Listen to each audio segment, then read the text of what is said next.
Quite often, developers keep us waiting for DLC, sometimes months after the launch of the original game. But just weeks removed from Insomniac's launch of Marvel Spider-Man, we're getting the entire City That Never Sleeps Season Pass. And while that's a genuine thrill for those who can't quite get enough of the webhead and want more sooner rather than later, sometimes that does shine through in the DLC content itself. Now please be aware this review will contain some slight spoilers for Marvel Spider-Man and the heist due to the plot links, so if you've not finished the game or the first DLC yet, please stop watching this video now.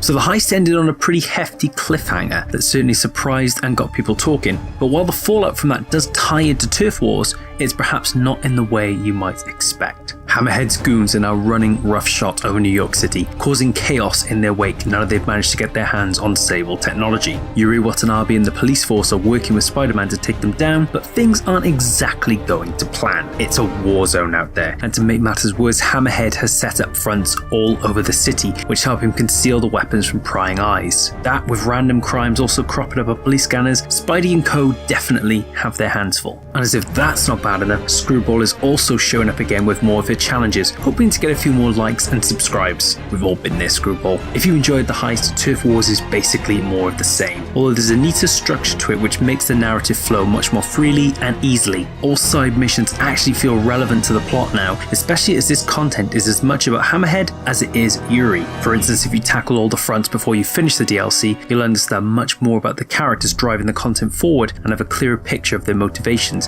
than if you just tried to complete Turf Wars outright. Oddly, while you're controlling Spider-Man throughout the entire piece of DLC, he rarely feels like the main character in Turf Wars. Between the conversations with Peter and Miles, Spidey supplying evidence for MJ's latest story, and Yuri's growing obsession with Amagia, Spider-Man often feels like a hunk of muscle following a trail with a neat costume who's doing the leg or web work of others. And that's actually really refreshing because it shows the strength of the secondary characters that Insomniac have created. While the event of the heist directly impacted both Peter and Spider-Man with the introduction of Felicia Hardy, Spider-Man is caught up in the middle of someone else's events in Turf Wars. Turf Wars is a good piece of DLC that follows on from what the heist started, but it takes a completely different approach, tying more into the event of the base game now and really setting up the stage for Silver Lining and the inevitable sequel. The main story does diversify the content just enough to keep things feeling relatively fresh. One section has you use your Spider-Bot to wander around a bar listening to other people's conversations. Another time you'll have to track a mobile phone frequency, but it's never quite to the same standard as the heist. Turf Wars does kind of suffer from the same issues as the heist. The street crimes are still a slog, Hammerhead fronts basically feel like Taskmaster challenges without the medals, and having Screwball challenges back again really dulls my enthusiasm to work through all of it. There are of course some cool new suits for Spidey to wear and a tough bad guy kitted up with a Sable Tech shield and jetpack, but Turf Wars definitely lacks the spark of the heist. Not only is it short and a bit lacking in ideas, it genuinely feels like a middle-of-the-road DLC that bridges a thrilling beginning and what will almost certainly be an exciting end. To summarise on the pro side, this shines the spotlight on Spidey's secondary characters, the web slinging and wisecracking from New York City never gets old, the storytelling is building nicely to an intriguing payoff, and there's a pretty great boss battle in this as well. On the cons, the content repetition is very noticeable, the difficulty is regularly frustrating, and it often feels rushed and very short. But we've chosen to give Marvel Spider-Man Turf Wars DLC, the second part in the City That Never Sleeps, a 7.5 out of 10. And of course we tested this on a PlayStation 4. Thanks very much for watching, don't forget to give us a like and a subscribe if you really enjoyed this video, and please leave a comment below if you've got any questions about Spider-Man's DLC or anything at all about any of the DLC content that we have reviewed.